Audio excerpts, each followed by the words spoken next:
I'd rather have questions that can't be answered than answers that can't be questioned. This quote from Richard Feynman sums up the spirit of a man who wasn't afraid of uncertainty. Modern science has reached an astonishing level of precision, but there's a catch. It admits truths that challenge everything you've learned about the real world. The problem is that almost no one talks about this outside of high-level laboratories. Why? Because the truth is so strange that it could collapse our everyday perception. Prepare yourself for what science silently admits.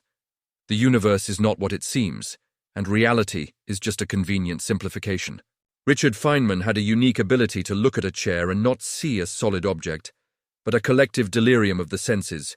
For modern physics, the idea that matter is something full and impenetrable is one of the biggest lies of our biology.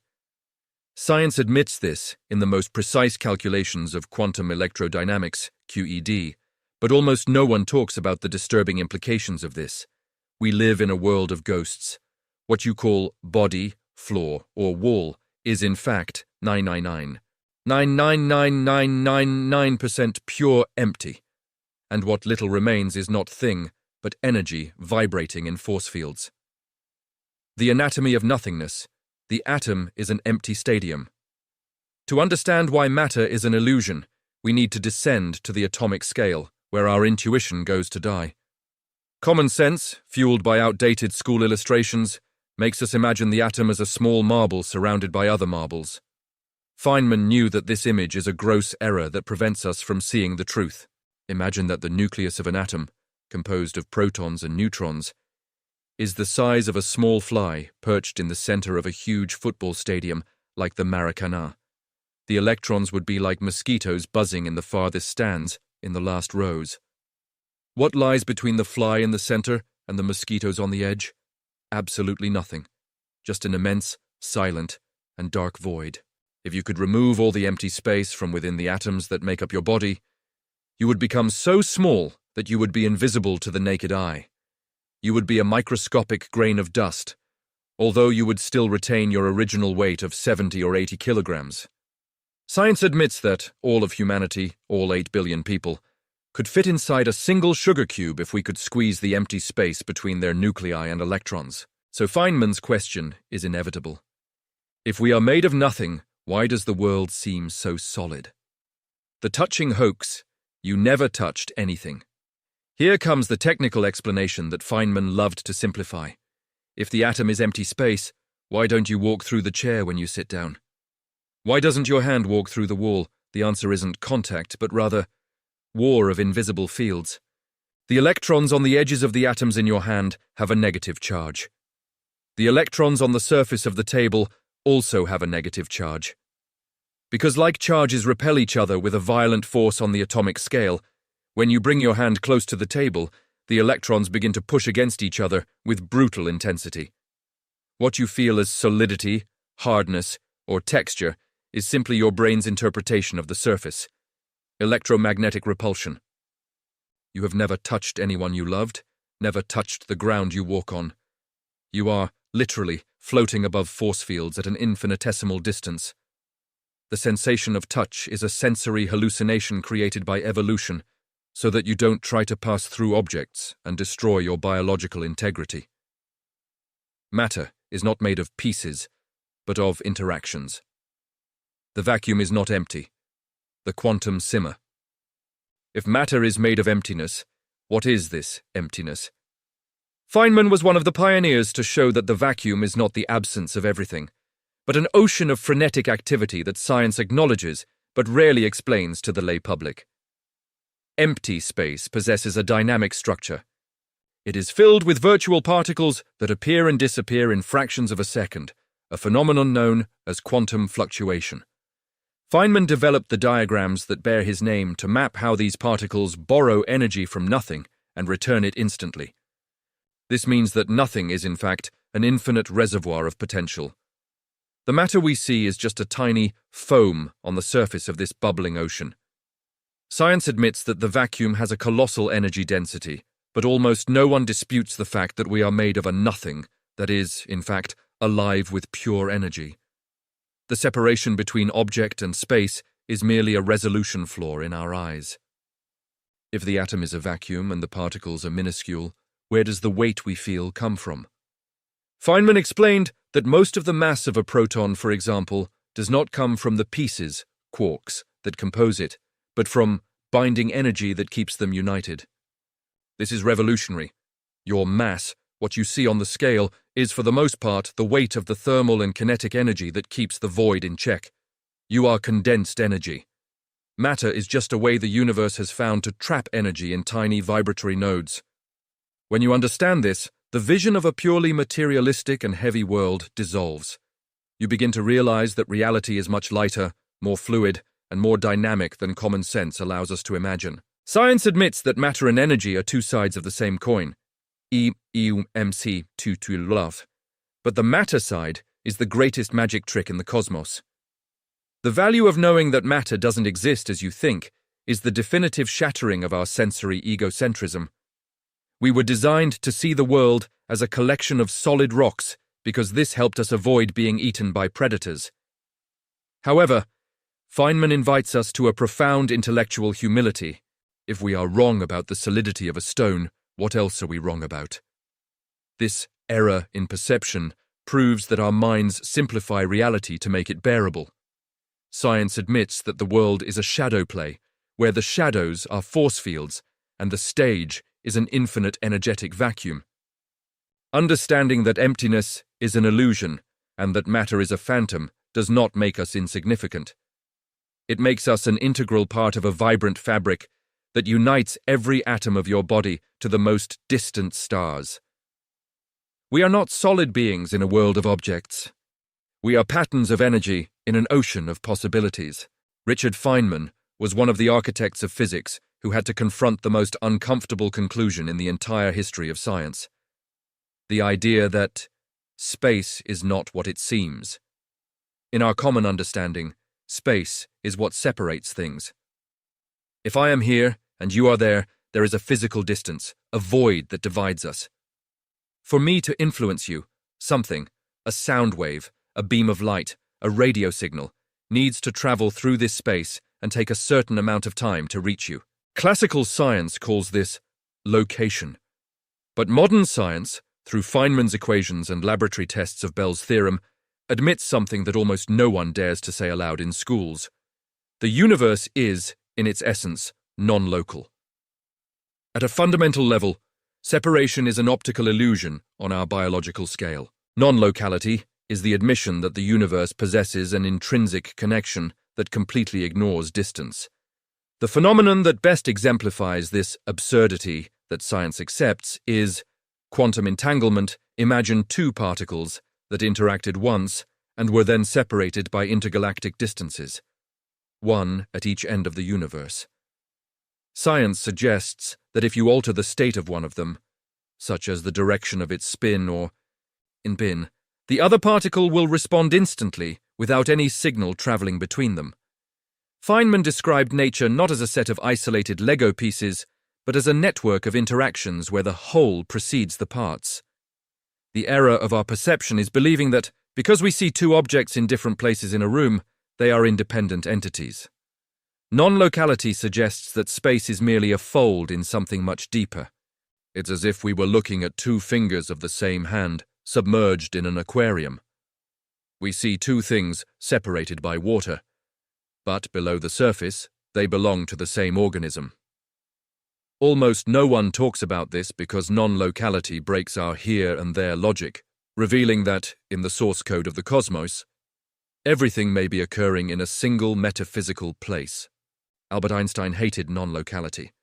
He pejoratively called it spooky action at a distance, because it seemed to violate his theory of relativity, which states that nothing can travel faster than light. Feynman, however, delved into the calculations of quantum electrodynamics to show that nature is not traveling faster than light. It simply is, connected in a non-spatial way. Science acknowledges that quantum information doesn't traverse space. It simply manifests simultaneously. This implies that the geometry of space-time as we perceive it, that vast, empty stage separating us from the stars, is a secondary construct, almost like a computer interface. Space is a property that emerges from something more fundamental, just as the image on a TV screen emerges from pixels that don't themselves have the shape of the image. The error of our perception is treating the stage, space, as ultimate reality, when it is merely the surface. Feynman taught us that if you want to understand how the world truly works, you need to accept that the boundaries you see are only limits of your vision, not limits of nature. One of Feynman's greatest contributions to this discussion was integral pathways. He proved mathematically that a particle doesn't travel only one path from A to B. It senses and explores all possible paths simultaneously. It explores the entire universe, all routes, before deciding where it will land. This means that every atom in your body maintains an intimate and continuous relationship with the rest of the cosmos. Almost no one talks about the staggering scale of this interconnectedness. Science acknowledges that the trajectory of an electron in your brain is influenced by the configuration of atoms in a distant galaxy through these intertwined probabilities. The universe is not a collection of islands. It is a continuous, seamless ocean. Non-locality tells us that the concept of isolation is a physical impossibility. You are connected to everything that has ever existed and everything that will ever exist, because the space that seems to separate us is merely a simplified interface for a mind that has not yet learned to perceive unity. What is the golden value for the viewer in understanding that the universe is non-local? It is the complete dissolution of existential isolation. We live in a culture that teaches us, from birth, that we are isolated individuals in a cold, vast, and indifferent universe. Feynman's non-locality turns this concept upside down. If space is not an absolute barrier, then our definition of individuality urgently needs to be revised. Science admits that we are not things placed within the universe, but local expressions of a global system. The error of scale, the fact that we are small, combines with the error of locality, the fact that we feel separate, to keep us feeling insignificant. When you accept that the universe is non-local, you understand that your presence alters the whole. There is no way to act in secret in the cosmos. Every observation, every thought, and every movement is a disturbance in a network that knows no distances. The observer's responsibility then becomes a cosmic responsibility. The most radical conclusion of this topic is the hypothesis that Feynman helped to establish. The idea that the universe possesses the properties of a hologram. In a hologram, if you break the glass plate into 1,000 pieces, each tiny piece will still contain the entire image, just with slightly less resolution. Science acknowledges that the universe possesses this property of redundancy and total interconnectedness. Almost no one talks about the fact that you carry, in the fundamental structure of your quantum fields, the signature of the entire cosmos.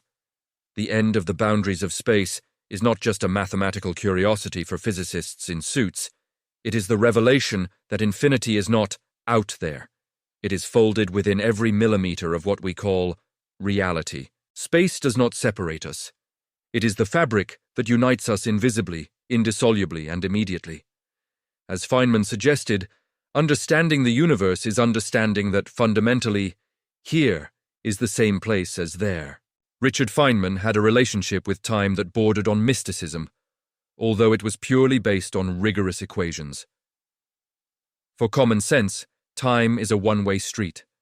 The past is a fading memory, the future is total uncertainty, and the present is the only real place. However, science admits a much more disturbing reality, which Feynman immortalized in his famous diagrams. Time is not a line, but a static map. At the particle level, the distinction between before and after becomes merely optional. Almost no one talks about it, but for modern physics, the future already has a shape, although that shape depends on an infinity of paths being traveled right now. To understand Feynman's vision, we first need to accept what relativity and quantum physics together admit: the concept of the block universe. Imagine that time is not something that passes, but a static dimension, just like length, width, and height. In this model, your birth, your present moment, and your death are fixed points in a four-dimensional block of reality that exists in its entirety. The error in our perception is that we are like a flashlight in a dark tunnel. We only see the point that the light illuminates, the present. But the entire tunnel, the past and the future, is there all the time. Feynman used this logic to describe particle interactions in a way that changed the world. He proposed that a positron, antimatter, is nothing more than an electron traveling backward in time.